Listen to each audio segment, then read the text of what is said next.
नमस्कार दोस्तों, स्वागत है आप सभी का माजिद एजुकेशन यूट्यूब चैनल पर। तो अपने जिस क्लास में अपन क्या पढ़ रहे थे, न्यूमेरिकल्स पढ़ रहे थे और अभी भी अपने न्यूमेरिकल सीरीज जारी रहेंगे, ठीक है।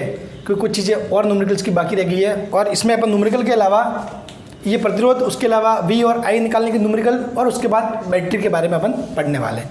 तो चलिए पहले प्रतिरोध का एक और न्यूमेरिकल कर लेते हैं। इसमें बोला कि ए व बी के मध्य तुल्य प्रतिरोध ज्ञात करना है। क्या बोला है? ए व बी के मध्य तुल्य प्रतिरोध ज्ञात करना। ध्यान से देखना, इसमें मैंने कहीं पर भी ये नहीं लिख रखा कि ये अनंत सीरीज है या फिर यहाँ पर मैंने कुछ अनंत का सिंबल दे रखा है, ठीक है। तो इसका मतलब इसको नॉर्मली सॉल्व करना है। आप कैसे करोगे? तो ये जो तार है इसका कोई मतलब नहीं होता, ये सिर्फ टुकड़ा जुड़ा हुआ है, समझ गए। जैसे कि आप ये सेम ऐसे ही है, अगर आप प्रतिरोध जोड़ रहे हो, ये 2 ओम है, ये कोई 3 ओम है, इनको जोड़ना है और किसी ने तार का छोटा टुकड़ा ये लगा दिया, ऐसे यहाँ लगा दिया, तो इसका कोई मतलब नहीं, ठीक है। हाँ, अगर ये शॉर्ट सर्किट है, अगर ये शॉर्ट सर्किट है, ठीक है, तो फिर ये प्रतिरोध 0 माना जाएगा पूरा, ठीक है। लेकिन अगर ये ओपन में ही है तो फिर कौन सा प्रतिरोध काम में आएगा? ये आएगा ना 3 ओम वाला, क्योंकि ये तो है अनंत और ये 3 ओम, तो जाएगा कहाँ से? धारा यहाँ से जाएगी, तो काम में कौन सा आएगा? ये वाला, ठीक है। तो इस तार जो ऐसे छोटा सा है, इसका कोई मतलब नहीं है, मतलब ठीक है। धारा तो अपने यहाँ से आके घूम के फिर से वापस चली जाएगी, इसका अपने कोई यूज़ नहीं है। तो देखो 2 और 2 किस में है? सीरीज में। 2 और 2 किस में है? सीरीज में। ये बनाएगा 4। 2 और 2 सीरीज में कितना हो जाएगा? 4 हो जाएगा, ठीक है। अब देखो 4 और 2 किस में है? पैरेलल में। 4 और 2 किस में हो जाएंगे? पैरेलल में। तो सॉल्व करो 4 और 2 का पैरेलल, क्या होगा? 4 और 2 का पैरेलल सॉल्व करो, क्या आता है? मैंने बताया था 2 का हो तो फॉर्मूला क्या लगता है? 4 × 2 + 4 + 2 कितना हो जाएगा? 8 और 6 कितना हो जाएगा? 4/3। 4/3 मतलब यहाँ पे इस पूरे का सॉल्यूशन क्या आया? यहाँ पे 4/3। अब क्या करोगे आप? 4/3 और 2 ये किस में है? सीरीज में, ठीक है। इनको सीरीज में सॉल्व करोगे, फिर जो इनका आंसर आएगा वो इसके 2 के सापेक्ष किस में होगा? पैरेलल में, ठीक है। फिर से ये जो बनेगा वो इसके साथ सीरीज में, ठीक है। फिर इसका आंसर इसके साथ पैरेलल में, तो फिर लास्ट में जो सॉल्व करोगे वो आपके आंसर आएगा, ठीक है। ये क्वेश्चन मैं आपके लिए छोड़ रहा हूँ, आप कर लेना, ठीक है। इसमें कुछ है नहीं, सिर्फ कैलकुलेशन है। आपका आंसर क्या आता है आप कमेंट में मेरे को जरूर बताना, ठीक है। बाकी होगा कैसे पता है ना? पहले ये सीरीज सॉल्व करेंगे, इन दोनों का सीरीज इसके पैरेलल में, फिर ये और ये सीरीज हो जाएंगे, ये फिर पैरेलल में, तो ऐसे ऐसे आप करते रहना, फिर लास्ट तक अपने को निकालना है, ठीक है। अब यही सवाल, अगर यही सवाल कोई आपको ऐसे दे देता, इसी सवाल को घुमा के अगर कोई ऐसे दे देता, ये पूरा अपने है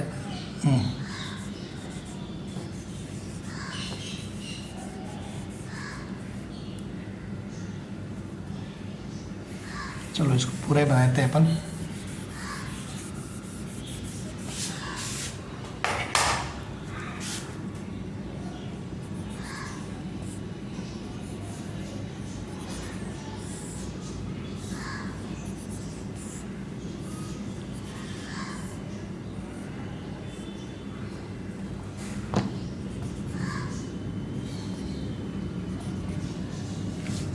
ठीक है, इस प्रकार से कोई सवाल ये बना दिया गया है, इसका आपको निकालना है। अब देखो इसमें ये क्या है? ये अपन कर रहे हैं किसके लिए? इन्फिनिट के लिए। किसके लिए? इन्फिनिट, मतलब यहाँ पे 1 दे दो, यहाँ पर 2 ओम दे दो। ये 1 ओम है, ये 2 ओम है, ठीक है। ये 1 ओम, ये 2 ओम, ये फिर 1 ओम, ठीक है। और ये कहाँ तक जा रहा है? अनंत तक जा रहा है। ये सीरीज कहाँ तक जा रही है? अनंत तक। अब इसको कैसे सॉल्व करोगे?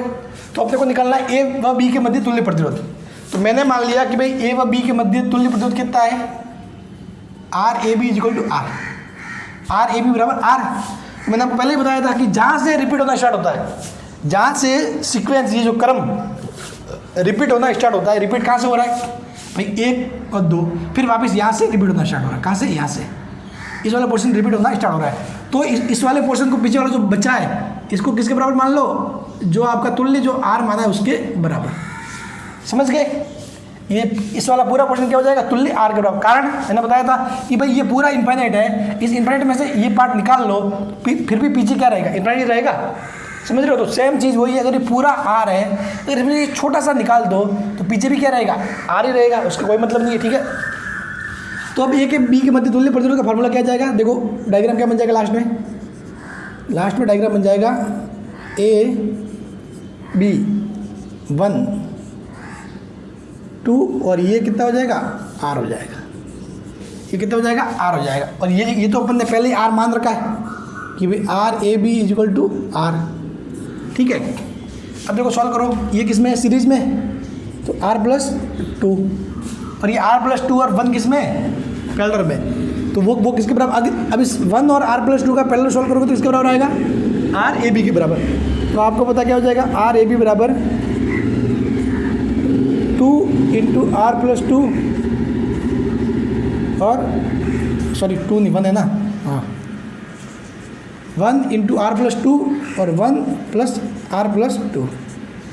ये चीज़ आपको पता है ना कैसे हो रहा है, ये अगर 2 का हो तो आप डायरेक्ट फॉर्मूला पुट कर सकते हो 1/r, ये 1/r1 plus 1/r2।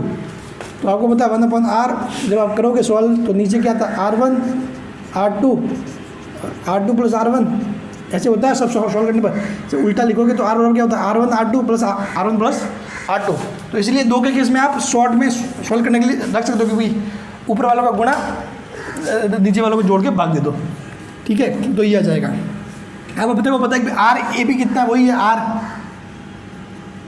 Are plus 2 कितना हो जाएगा, आर प्लस 3, 1 से गुणा करोगे तो आर प्लस 2 और ये आर प्लस 3। अब देखो यहाँ पर कितना हो जाएगा, R plus 3 is equal to R plus 2, कितना हो जाएगा, R square 3r R plus 2 R square plus 2r minus 2 is equal to 0। ये आया। अब देखो अपने पास फार्मूला क्या होता है, वही ये फार्मूला मतलब सभी को पता है ना भाई, ax square plus bx plus c is equal to 0। तो x का मान निकालने का फार्मूला क्या होता है, minus b plus minus B square minus 4ac upon 2a। D का समीकरण में ये पढ़ा हुआ है, बायो वाला मत बोलना कि हमने नहीं पढ़ा, ये 10th में आता है फार्मूला, ठीक है। हाँ ये 10th में फार्मूला होता है। तो अब रखो मान, आपको निकालना क्या, आर निकालना है, माइनस बी यानी कि बी क्या होता है, ये गुणांक जो दो की जगह याद रखो, यहाँ पे ए बराबर कितना हो रहा है 1, इसका गुणांक बी बराबर 2 है और सी बराबर कितना है -2, सी बराबर कितना है -2, ठीक है। तो देखो आर बराबर माइनस बी और बी कितना है 2 है, प्लस माइनस बी स्क्वायर कितना होगा, 2 का स्क्वायर 4 माइनस 4 ए कितना है 1 है, सी कितना है -2 है अपन 2 है, तो 2 ये तो 1 ही है, -2 प्लस माइनस 4 माइनस ये कितना हो जाएगा 4 इंटू -2 माइनस का 8 और ये माइनस माइनस प्लस, तो प्लस का 8 हो जाएगा अपन 2। लास्ट में कितना आएगा, अगर लिखोगे तो 2 माइनस, अब ये 12 है, 8 4 12, तो 12 को क्या लिखोगे 4 इंटू 3, इसमें 4 12 जाएगा, तो 2√3 और ये 2 जाएगा, 2 से 2 ये कैंसिल, क्या रहेगा लास्ट में, आर की 2 वैल्यू आ सकती है, -2 प्लस -√3, ठीक है। तो अब देखोगे यहाँ से, तो अगर मैं ये माइनस निशान लूँगा तो माइनस किस में आएगा, माइनस में आएगा, तो कोई मतलब नहीं है। अपना प्रतिरोध किस में होता है, प्लस में, तो अपना आंसर क्या आ जाएगा -2 प्लस √3 -2 सॉरी ये अपन काटेंगे तो 1 हो जाएगा ना, ये काटेंगे तो 1 हो जाएगा, ठीक है। तो -1 प्लस √3 यानी कि √3 कितना है 1.7 समथिंग के आसपास, और उसमें -1 जाएगा तो 0.7 के आसपास आपका आंसर आ जाएगा, ठीक है। तो ऐसे चीज़ों को सॉल्व करना है, समझ गए। तो मोस्टली अपन ने प्रतिरोध से संबंधित सारी चीज़ें, मतलब जिस टाइप के सवाल बन सकते हैं वो सारा हो गया है, कुछ और अपन डिस्कस कर लेते हैं। अब देखो 2 मस्त सवाल दिए हुए बोर्ड पे, आपको देख के डर नहीं लग रहा, बहुत ईजी चीज़ है ये, बहुत ईजी है, ठीक है। इसको करने में बहुत मज़ा आ जाएगा, ऐसे ही देखने में लग रहा है कि मतलब इतनी टफ चीज़ है, बहुत ईजी काम है, ठीक है। अब मुझे दिया हुआ है, इसमें कुछ प्रतिरोध लगे हुए हैं, जहाँ पे आर की वैल्यू कितनी है, आर बराबर 3 है, बाकी यहाँ पर आर लगा हुआ, आर 2R 2R 2R ये लगा हुआ, ठीक है। तो अब देखो इसमें क्या करना है, आपको निकालना है ए और बी के बीच में तुल्य प्रतिरोध। तो मैंने बताया था कि आप जब भी तुल्य प्रतिरोध निकालो तो वहाँ से सॉल्व करो जहाँ से छोटा सा पार्ट हो जो सॉल्व हो जाए, ठीक है, जल्दी से, जो छोटा सा पार्ट जल्दी से सॉल्व हो जाए वहाँ से आप स्टार्ट करो। तो क्या करना है, यहाँ पे देखोगे तो कहाँ सॉल्व हो रहा है, तो अपने को दिख रहा है कि भाई ये आर और आर किसमें, सीरीज में, ये सीधा सॉल्व हो रहा है डायरेक्ट। तो आर और आर सीरीज में कितना बन जाएगा, 2r। ध्यान से देखना मैं क्या कर रहा हूँ, आर और आर सीरीज में क्या बन जाएगा, 2r बन जाएगा। फिर ये 2r और ये 2r ये किस में बनेगा, पैरेलल में। ये किस में बनेगा, पैरेलल में। तो 2r और 2r का पैरेलल जब सॉल्व करोगे तो वो आ जाएगा r, वो क्या आ जाएगा, r आ जाएगा, ठीक है। अब ये r जो पैरेलल जो ये जो लास्ट में अपने जो r आया वो r और ये r फिर से किस में जाएंगे, सीरीज में। तो बन जाएगा फिर से 2r, फिर से कितना बन जाएगा, 2r। अब ये 2r और ये 2r फिर से किस में जाएगा, पैरेलल में।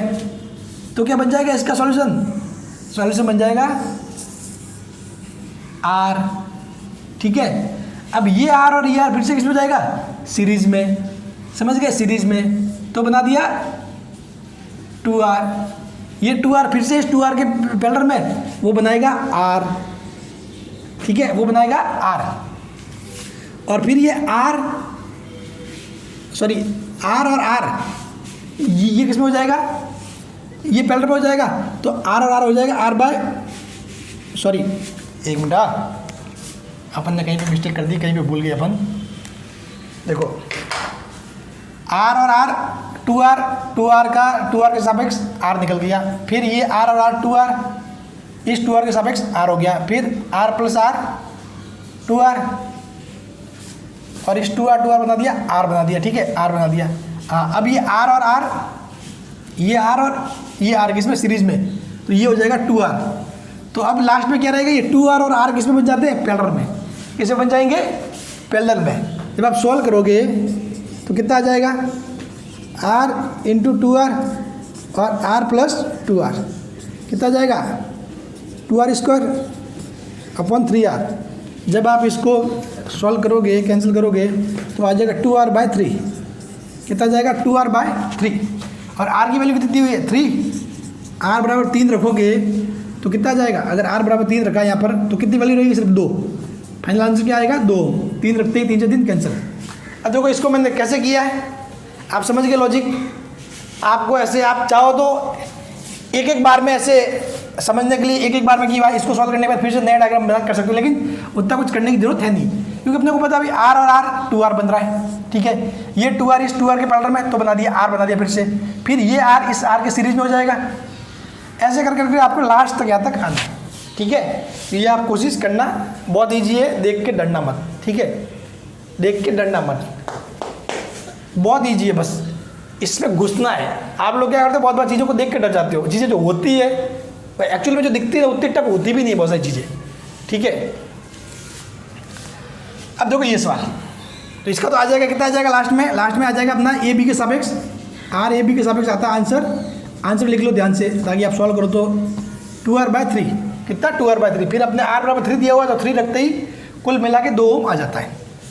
अब देखो इसमें अपने r बराबर 2 दिया हुआ है और ये एक सर्किट दिया हुआ है, इसमें आपको a और b के सापेक्ष निकालना है, a और b के सापेक्ष निकालना है।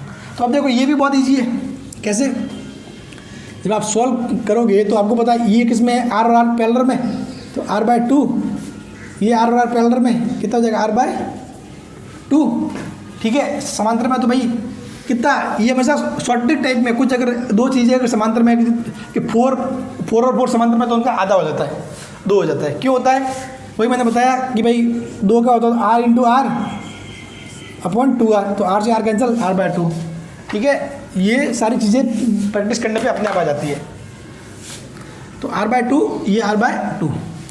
अब देखो यहाँ भी सॉल्व हो रहा है, r बाय 2, ये भी पैरेलल में r बाय 2, ये भी पैरेलल में किसमें हो जाए, r बाय 2, ये भी पैरेलल में r बाय 2, ठीक है। चलो इसको मैं थोड़ा सा आगे एक्शन करके बताता हूँ। ये सॉल्व हुआ तो कितना आ गया, आपने ये भुजा से देखोगे तो ये आ गया आपने r बाय 2, ये कितना आ गया, r बाय 2, ठीक है। अब आप देखोगे अंदर, तो अंदर ये मामला क्या बन रहा है, ये भुजा ऐसे तो है, क्या बन रहा है, ये r बाय 2 बन रहा है, r बाय 2, और ये आ गया r बाय 2। सेम नीचे भी ये हो रहा है, r/2 r/2 और इस साइड भी r/2। ये हो गया बी वाला पॉइंट, ये हो रहा है, ठीक है। ये r/2 बन गया, ये r/2 बन गया, ये देखो, ठीक है। तो अब देखो ये r/2 और r/2 किसमें सीरीज में, इनका कुल मिला के बन जाएगा r। ये r/2 सीरीज में कुल मिला के r। अब फिर से ये r और ये r किसमें, पैरेलल में, तो ये बना देगा r/2, ये बना देगा r/2।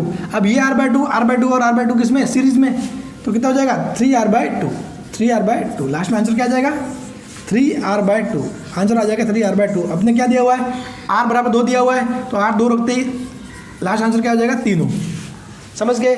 तो इस टाइप के सवाल आपको करने हैं, डरना नहीं है। ये सवाल दिखने में मतलब सही बताओ टफ होता है, ये दिया है ना, ये दिखने में टफ है रियल में, लेकिन 1 मिनट में आंसर आ रहा है, 1 मिनट भी नहीं लग रही है, ठीक है, 1 मिनट भी नहीं लगी। अब अगर जैसे मेरे को ये सवाल दे दिया तो क्या आपको पता चलता दिख रहा है, इसका r/2, इसका r/2, फिर इसका r/2, ये दोनों मिलके r बन गया, r/2, ये दोनों मिलके r बन गया, तो r और r/2, तो r/2 कितने बार, 3 बार, तीनों सीरीज में है, तो 3r/2, मतलब विदिन 20 सेकंड में आंसर आ गया, ठीक है।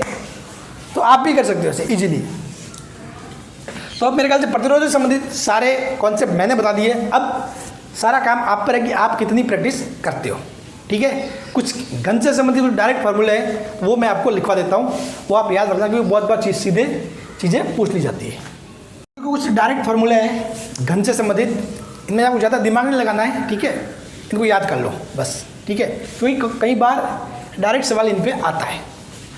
देखो ये क्या, ये कोई घन दिया हुआ है, घन की जो प्रत्येक भुजा है ना, इसमें प्रतिरोध कितना है, r है।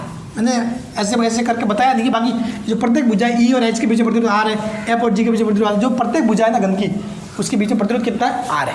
तो देखो घन जिसकी प्रत्येक भुजा का प्रतिरोध r है, भिन्न भिन्न स्थितियों में तुल्य प्रतिरोध, ठीक है। अब पहला है E व C के बीच, E इसके और इस C के बीच, तो ये क्या है, E और C के बीच अगर देखोगे तो ये घन के विकर्ण है, E और C क्या है, घन का विकर्ण, अर्थात घन के विकर्ण के बीच। तो घन के विकर्ण के बीच तुल्य प्रतिरोध का फॉर्मूला होता है REC, यानी कि 5/6R, 5/6R। इन तीनों फॉर्मूलों में सबसे इंपोर्टेंट यही है, इसलिए मैंने पहले लिखवाया है। कितना है, 5/6R। एग्जाम में सीधा सीधा क्वेश्चन आ सकता है, यदि किसी घन की प्रत्येक भुजा का प्रतिरोध यदि 12 ओम है, तो उसके विकर्ण के सिरों के मध्य तुल्य प्रतिरोध कितना आएगा, तो R बराबर 12 रख दो, तो 6 दूनी 12, तो 5 दूनी 2 10, ठीक है। तो ये तो फॉर्मूला याद रखना ही है, और ये 2 और देख लो, ठीक है। ये भले याद रहे नहीं रहे इतना जरूरी नहीं, लेकिन इसको याद रखना जरूरी है। 5/6R, 5/6R। इसके E व C यानी कि घन का जो विकर्ण है, E और C के बीच में क्या हो गया, ये आगे में क्या हो गया, E और C क्या है, घन का विकर्ण है, तो E व C के बीच अर्थात घन के विकर्ण के बीच क्या होता है, 5/6R। ध्यान रखना 5/6R, 5/6R, बस ये माइंड में रख लो, 5/6R। दूसरा है कि भाई A व C के बीच, A व C के बीच, A और C के बीच, इसका मतलब ये होगा कि अर्थात किसी एक फलक, जो घन के कितने फलक होते हैं, 1 2 3 4 5 6 फलक ऐसे, ठीक है।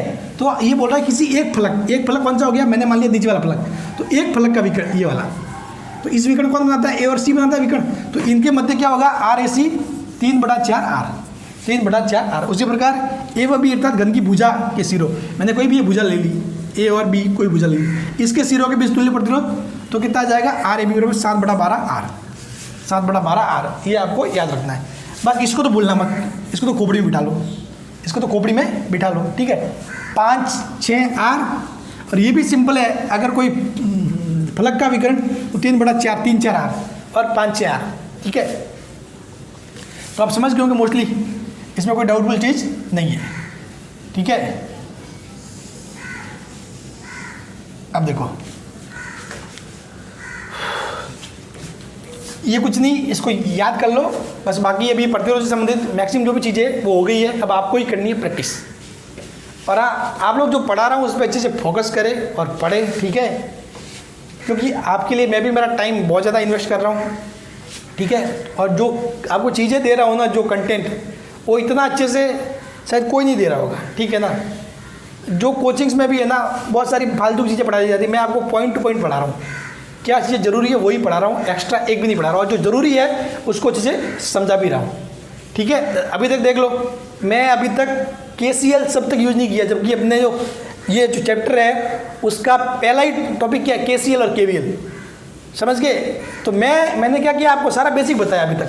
तो बेसिक जरूरी होता है किसी भी सब्जेक्ट में, आपको माहिर होने के लिए बेसिक जरूरी होता है। फिर बड़ी चीज़ें कुछ नहीं होती है, थ्योरम वगैरह तो कुछ नहीं है, आपको बेसिक चीज़ें पता है तो थ्योरम अप्लाई कर सकते हो, कोई दिक्कत नहीं है। तो ये KCL KVL बड़ी बात नहीं है, आप देखना उसके बाद आपको KCL KVL बहुत ईजी लगने लगेगा। अभी कुछ न्यूमेरिकल करेंगे, उसके बाद पढ़ेंगे अपन KCL KVL, तो चीज़ें बहुत आसान हो जाएगी, ठीक है ना। तो इनको नोट कर लो और मेरे एफर्ट की पूरी इज्जत करना, ठीक है, और इसको अच्छे से सीखना, ठीक है, क्योंकि आप लोगों के लिए अभी मैं सुबह सुबह वीडियो बनाता हूँ आपके लिए, ठीक है, क्योंकि सुबह सुबह कोई मतलब माहौल कूल रहता है, पसीना वगैरह नहीं होता, फैन बंद रहता तो भी चलता है। नहीं तो मैं पहले सुबह सुबह जॉगिंग के लिए जाया करता था, दौड़ने के लिए, ठीक है, शुद्ध हवा खा के आता था, लेकिन आजकल वो बंद हो गया है, ठीक है। चलिए मैं मेहनत कर रहा हूँ, तो चलो आप भी इसको इज्जत दें और अच्छे से मेहनत करें। आइए अब कुछ न्यूमेरिकल का करते हैं अपन, पोस्टमार्टम। पोस्टमार्टम मतलब समझते हो, चीर फाड़ के मतलब इसके अंदर क्या क्या चीज़ हो सकती है, सारी चीज़ें बाहर निकालने का, ठीक है। इसमें मैं कुछ भी एक चीज़ नहीं पूछ रहा, पर्टिकुलर चीज़ नहीं पूछ रहा कि आप क्या निकालना है, इसमें सब निकालेंगे। क्या करेंगे, सब निकालेंगे, जितना निकल सकता है वो सब निकालेंगे, ठीक है। तो अब देखो क्या दिया हुआ है अपने पास, 5 प्रतिरोध दिए हुए, R1 R2 R3 R4 R5। इसकी वैल्यू 2 ओम, 1 ओम, 2 ओम, 2 ओम, 3 ओम। 20 वोल्ट की बैटरी लगी हुई है, 20 वोल्ट की बैटरी लगी हुई है। तो पहले तो अपने क्या निकालेंगे कि भाई 20 वोल्ट की बैटरी, यानी कि इस पूरे जो विद्युत परिपथ है, इससे कितनी धारा बहेगी, इससे कितनी धारा बहेगी। तो धारा कितनी बहेगी कि भाई जितना इस 20 वोल्ट की बैटरी को प्रतिरोध फिल होगा, भाई ये धारा देगा कौन, धारा कहाँ से आती है, विभवांतर से आती है। कहाँ से आती है, विभवांतर से आती है। पहले कौन होता है, विभवांतर, तो पहले कौन है, बैटरी है। अब बैटरी को देनी है धारा, तो वो कैसे देगी, V/R से देगी। लेकिन बैटरी को पहले पता करना पड़ेगा कि मेरे पास प्रतिरोध कितना है, कि जो मैं जिस धारा को भेजूंगा या फिर मेरे पास विरोध कितना है, उसके हिसाब से वो धारा भेजेगा, ठीक है। तो आपको क्या करना है, बैटरी के सिरों के बीच का प्रतिरोध देखना है, समझ गए। फिर ये देखना कि ये जो प्रतिरोध ये किस में है। आप ऐसे मत देख लेना कि सर ये दिख रहा है ये पैरेलल में, ऐसे पैरेलल में नहीं होता, ठीक है, ऐसे पैरेलल में होगा भी नहीं, क्योंकि पैरेलल में तो होने का सवाल ही नहीं है। अगर यहाँ का प्रतिरोध कुछ और है, सॉरी यहाँ का विभव कुछ और है, तो यहाँ का विभव कुछ और होगा, ठीक है, क्योंकि बीच में बैटरी आ गई है, ठीक है। तो आपको क्या करना है, इस बैटरी के सिरों के बीच में तुल्य प्रतिरोध देखना है, बैटरी के सिरों के बीच में तुल्य प्रतिरोध देखना है। तो कितना देखने पर मालूम पड़ेगा, ये R1 R2 R3 R4 और R5 किस में, सीरीज में। तो देखो क्या लिखोगे कि भाई 20 वोल्ट की बैटरी के सिरों के मध्य तुल्य प्रतिरोध, क्योंकि धारा कौन दे रहा है, बैटरी दे रही है। तो बैटरी को पहले देखना पड़ेगा ना कि भाई मेरे जो मैं हूँ इसके खुद के अक्रॉस कितना प्रतिरोध है, जो बैटरी है, मतलब ये समझ लो मैं ही बैटरी हूँ, ठीक है। तो खुद के अक्रॉस कितना प्रतिरोध है उसको देखना पड़ेगा। तो वो प्रतिरोध ऐसे देखा जाएगा, ठीक है, कि भाई बैटरी के अक्रॉस कितना प्रतिरोध है ये। तो 20 वोल्ट की बैटरी के सिरों के मध्य तुल्य प्रतिरोध तो कितना हो जाएगा, जोड़ दो, R बराबर कितना हो जाएगा, कितना हो जाएगा, R1, ये सीरीज में सब R1 R2 R3 R4 और R5 ये सीरीज में है ना, देखो। तो ये आ रहा है तुल्य प्रतिरोध R बराबर आ जाएगा 10 ओम। कितना जाएगा, 10 ओम। जब मान रखो कितना आएगा, 10 ओम। अतः बैटरी से प्रवाहित होने वाली धारा कितनी आएगी, अतः बैटरी से प्रवाहित होने वाली धारा, ये मैं आपको समझाने के लिए लिखवा रहा हूँ लैंग्वेज, ताकि आपको समझ में आ जाए, इसको अच्छे से लिख लेना। अतः बैटरी से प्रवाहित होने वाली धारा तो कितनी हो जाएगी, I बराबर होता है V/R। V कितना दिया हुआ है, 20, 10, धारा कितनी हो जाएगी, 2 एम्पियर। धारा कितनी हो जाएगी, 2 एम्पियर, समझ गए। तो इसका मतलब बैटरी कितनी देगी, यहाँ से 2 एम्पियर धारा प्रवाहित करनी स्टार्ट करेगी, 2 एम्पियर धारा प्रवाहित करना स्टार्ट करेगी। अब देखो मैंने बताया, अगर बैटरी ऐसे है तो बैटरी का ये वाला सिरा जहाँ लंबी लाइन होती है वो पॉजिटिव, उच्च विभव, ये वाला सिरा नेगेटिव, निम्न विभव, ठीक है। अब देखो ये यहाँ पर कितना है, 20, यानी कि 20 विभव बैटरी दे रही है लगभग। ये विभवांतर कितना है, 20। ये पूरा का पूरा विभवांतर इसके अक्रॉस है, इसके अक्रॉस है। तो ये पूरा का पूरा विभवांतर कौन काम में लेगा, ये 500 प्रतिरोध मिल बांट के बांटेंगे, मतलब 500 प्रतिरोध मिल के इसको बांट लेंगे। तो कैसे बांटेंगे, देखो किसके हिस्से में कितना विभवांतर आएगा वो अपन बात करते हैं। तो देखो I बराबर 2 एम्पियर है, तो ये 2 एम्पियर क्या होगा, सभी जगह होगी प्रवाहित। ये I सेम है, ये 2 एम्पियर क्या होगी, सभी जगह से प्रवाहित होगी, ठीक है। चलो मैं आई लिख के 2 ही लिख लेता हूँ, ठीक है, 2 एम्पियर। सभी जगह से कितनी जा रही है, ये जा रही है भाई, कि बढ़ तो रहा ही नहीं। फिर से यहाँ से 2 एम्पियर एंटर कर जाएगी, ठीक है। तो अब देखो मैंने बताया कि प्रतिरोध में धारा जहाँ एंटर करती है वो क्या होता है, प्लस, यहाँ से बाहर निकलती है वो माइनस, ये प्लस, ये minus, plus minus, plus minus, plus minus. प्रतिरोध में धारा जहाँ प्रवेश करती है वो होता है प्लस, वो क्या होता है प्लस, लिख लेना भले आप साइड में एक लाइन। प्रतिरोध में धारा जहाँ प्रवेश करती है वो होता है प्लस, मैंने पहले वैसे बता रखा है। तो अब देखो इसका R1 के अक्रॉस विभवांतर, R1 के लिए विभवांतर, ठीक है, या फिर R1 के सिरों का मतलब लिख दो कुछ भी।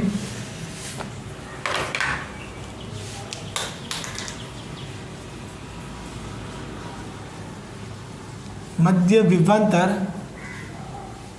क्या आएगा, V1 इक्वल टू क्या जाएगा, I, धारा क्या बह रही है I, प्रतिरोध कितना R1, कितना हो जाएगा V1 I कितना 2, R1 कितना 2, कितना जाएगा 4 वोल्ट, कितना हो जाएगा 4 वोल्ट।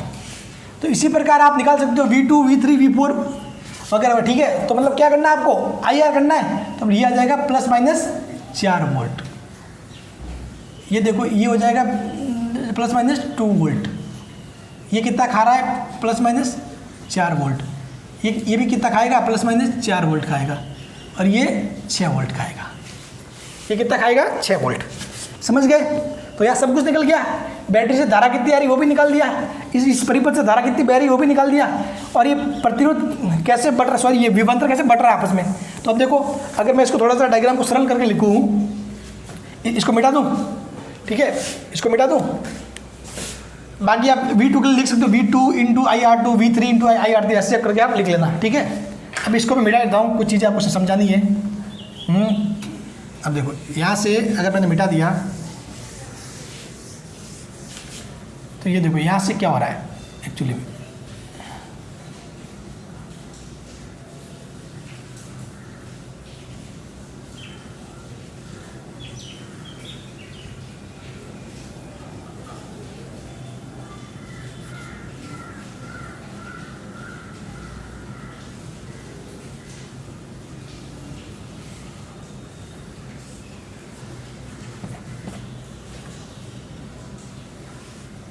चलो इसको पूरा ही मैं मिटा देता हूँ।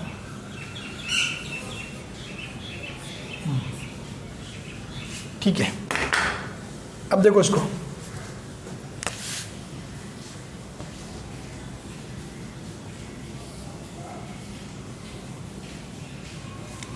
तो लास्ट में ये क्या आ रहा है एक्चुअली में, ये क्या आ रहा है, तो आपने देखा कि यहाँ पे आपकी कितना विभवांतर आ रहा है, प्लस और माइनस 4 वोल्ट, प्लस 4 सॉरी 2 ना, 2 वोल्ट माइनस, ये कितना है plus minus plus 4 volt minus plus 6 volt minus. अब देखो ध्यान से देखो, और बैटरी में क्या होता है, ये प्लस ये माइनस, ये प्लस ये माइनस।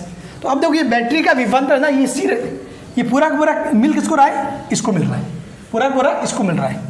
मतलब देखो वो क्या रहा है, पहले इस 20 में से पहले ये कौन खा रहा है, 4 वोल्ट ये खा गया, 2 वोल्ट ये खा गया, 4 वोल्ट ये खा गया, ये 4 वोल्ट ये खा गया, ये 6 वोल्ट ये खा गया, ऐसे करके यहाँ आके 0 हो जाता है लगभग, यहाँ आके 0, ठीक है। यहाँ 20 स्टार्ट होता है, यहाँ आके 0, मतलब सिंपल सी बात है। अगर एक और शॉर्ट डायग्राम बनाऊँ मैं अच्छे से, तो थोड़ा और अच्छे से समझ में आ सकता है आपको। ये ऐसे बना दिया मैंने डायग्राम, अगर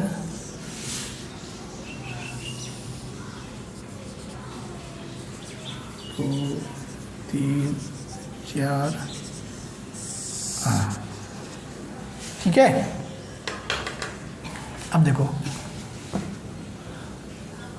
ये कौन सा R1 वाला है, R2, R3, R4 और 5, ठीक है। ये कितना है, plus minus 20 volt, plus minus 20 volt, ठीक है। तो ये देखो ये कितना खा रहा है, plus minus 4 volt, plus minus 2 volt, plus minus 4 volt, plus minus 4 volt, plus minus 6 volt. देखो ये टोटल मिलके क्या बन रहा है, जो जोड़ोगे तो प्लस माइनस प्लस माइनस। देखो साइन सभी के सेम है, plus plus plus plus plus. अगर उल्टा होता ना कहीं पे तो ये आपस में घट जाते, ठीक है, जोड़ते तो। अब ये साइन सभी के सेम है तो 4 + 2 6, 4 10 14 और 6 20, पूरा का पूरा ये 20 यहाँ पे जा रहा है, ठीक है। सारा जो बैटरी दे रही है वो कहाँ पे यूज़ हो रहा है, यहाँ पे प्रतिरोध में यूज़ हो रहा है, समझ गए। तो ये क्या हो गया यहाँ पर उच्च विभव वाला सिरा, ये बैटरी के लिए क्या हो गया, ये उच्च विभव, बैटरी के लिए ये उच्च विभव, ये वाला सिरा निम्न विभव, ये वाला क्या हो जाएगा, निम्न विभव, ठीक है। और हर एक प्रतिरोध के लिए ये उच्च विभव, ये निम्न विभव। प्रतिरोध में धारा हमेशा कहाँ से कहाँ बैठती है, उच्च विभव से निम्न विभव की ओर, ये लिख लेना, ठीक है। प्रतिरोध में धारा हमेशा उच्च विभव से निम्न विभव की ओर बहती है, जबकि बैटरी में धारा ऐसे बहेगी धारा, तो बैटरी में धारा निम्न विभव से उच्च विभव की ओर बहती है ये। लेकिन इसके दो केस होते हैं, चार्जिंग और डिचार्जिंग, वो अपन बैटरी में पढ़ लेंगे। अभी आप प्रतिरोध के लिए लिख लो कि भाई प्रतिरोध में धारा कहाँ से क्या बहती है, प्रतिरोध में धारा उच्च विभव से निम्न विभव की ओर बहती है, ठीक है। तो इस सवाल का पोस्टमार्टम हो गया, इसमें कोई दिक्कत नहीं। आपको सवाल में कोई भी पूछे, कैसे भी पूछे, आप सॉल्व कर सकते हो, इसमें कोई प्रॉब्लम नहीं होनी चाहिए।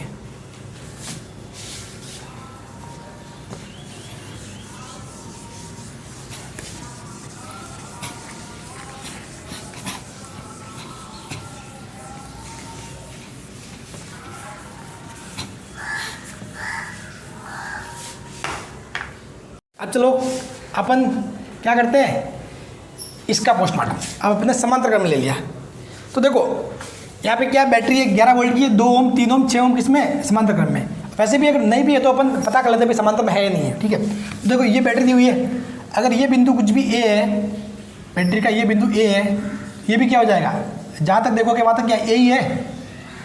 और ये अगर बी बिंदु है कुछ, तो ये भी क्या है, यहाँ तक कुछ भी बी है, ठीक है। क्योंकि कुछ भी उसके बीच में कोई चीज़ नहीं आनी चाहिए, यानी कि कुछ भी वोल्टेज सोर्स नहीं होना चाहिए, बैटरी वगैरह कुछ प्रतिरोध वगैरह नहीं लगा होना चाहिए।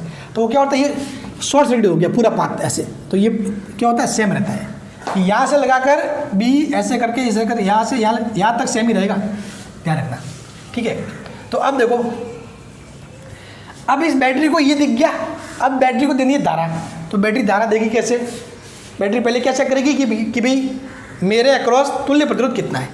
तो बैटरी के सिरों के मध्य तुल्य प्रतिरोध, सिरों के मध्य तुल्य प्रतिरोध, ये आएगा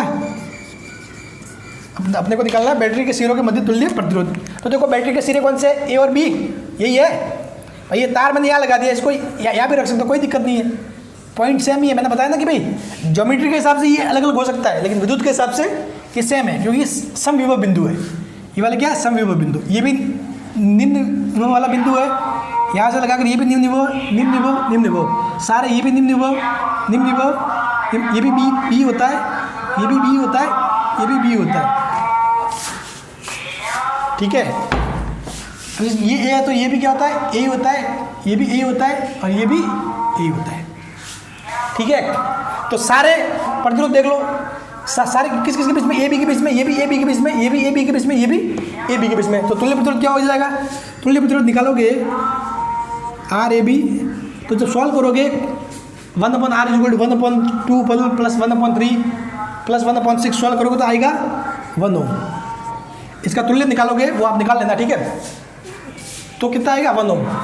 कैसे करोगे आपको बताना, 1/r = 1/2 प्लस 1/3 प्लस 1/6, तो आर ए बी आएगा 1 ओम। तो आर ए बी 1 ओम आ गया, मतलब इस बैटरी को लगा कि यहाँ पे अब मेरे अक्रॉस कितना प्रतिरोध है, तुल्य प्रतिरोध। कितना प्रतिरोध है, तुल्य प्रतिरोध, ठीक है।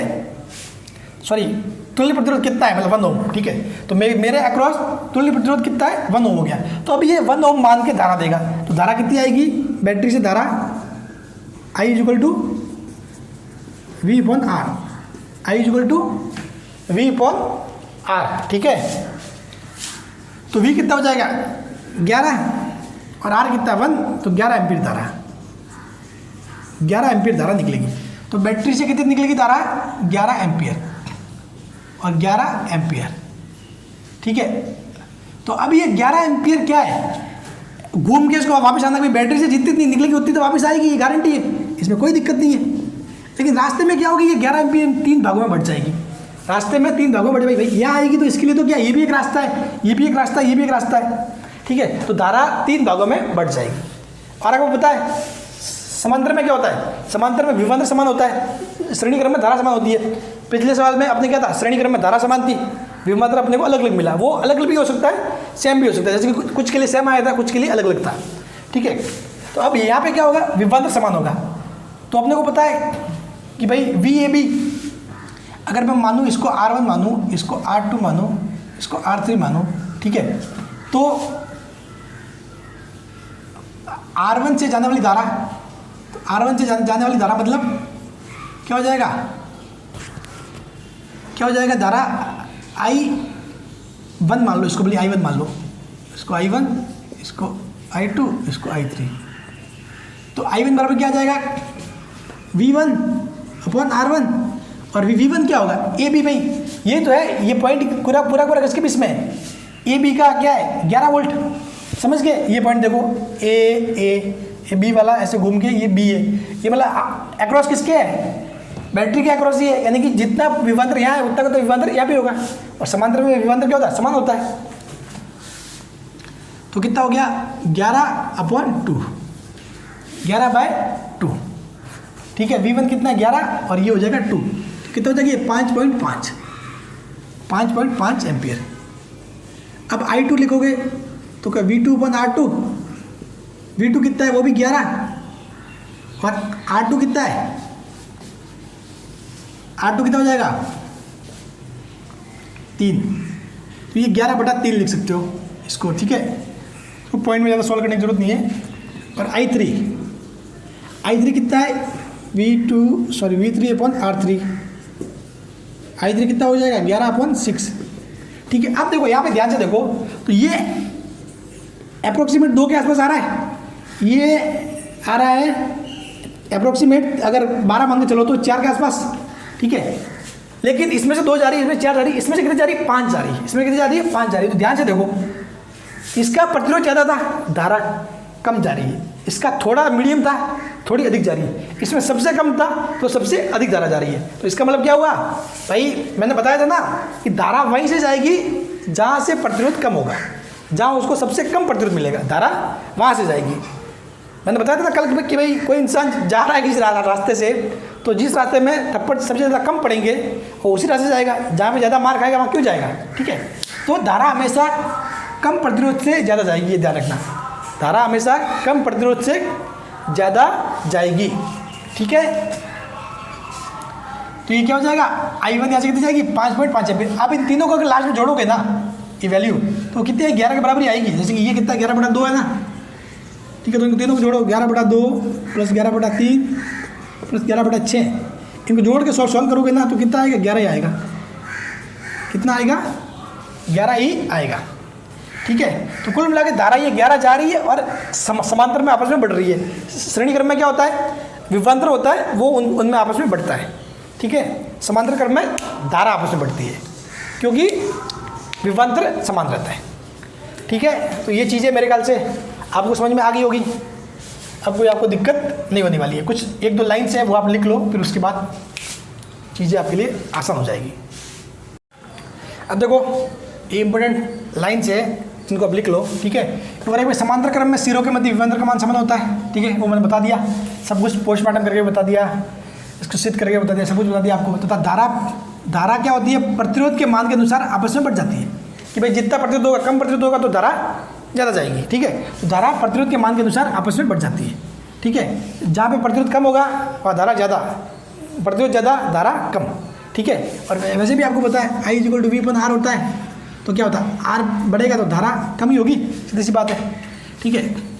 और श्रेणी क्रम में क्या होता है, श्रेणी क्रम में धारा का मान समान होता है, जबकि विभवांतर प्रतिरोध के मान के अनुसार आपस में बढ़ जाता है। जो प्रतिरोध का मान होता है उसके अनुसार विभवांतर आपस में बढ़ जाता है। जैसे कि पिछले सवाल में अपन ने किया था, जिसका प्रतिरोध जितना ज़्यादा होगा वो उतना ज़्यादा विभवांतर लेगा, ठीक है। जिसका प्रतिरोध जितना ज़्यादा होगा वो विभवांतर उतना ही ज़्यादा लेगा। यानी कि इसका मतलब ये हुआ कि भाई जिस प्रतिरोध का मान जितना ज़्यादा होगा उसके ऊपर विभव पतन, उसके ऊपर विभव पतन भी बोल सकते हैं कि विभव पतन उतना ही ज़्यादा होगा, ठीक है, विभव पतन क्या होगा, उतना ही ज़्यादा होगा। समझ गए? तो ये चीज़ आपको करनी है। तो प्रतिरोध में धारा हमेशा उच्च विभव से निम्न विभव की तरफ प्रवाहित होती है। प्रतिरोध में धारा हमेशा उच्च विभव से निम्न विभव की तरफ प्रवाहित होती है। ये प्रतिरोध है, इसमें ये पॉजिटिव, ये नेगेटिव, धारा ऐसे जाएगी तो ये पॉजिटिव होगा, ये नेगेटिव होगा, ठीक है। और वी इनके सिरों के मध्य विभवांतर है, ठीक है, ये इनको लिख लो। तो अभी के लेक्चर में इतना ही। अगले वाले लेक्चर में अपन पढ़ेंगे KCL, किरचॉफ करंट लॉ, और उसके साथ अगर टाइम रहा तो बैटरी के बारे में भी अपन सीख लेंगे, ठीक है। क्योंकि बैटरी वाला टॉपिक मैं चाह रहा था कि आपको खत्म करा दूं, लेकिन वो भी आगे बढ़ते ही जा रहा है। आज इस KCL के साथ में अपन ले लेंगे शायद मोस्टली नेक्स्ट लेक्चर में, ठीक है। Thank you so much.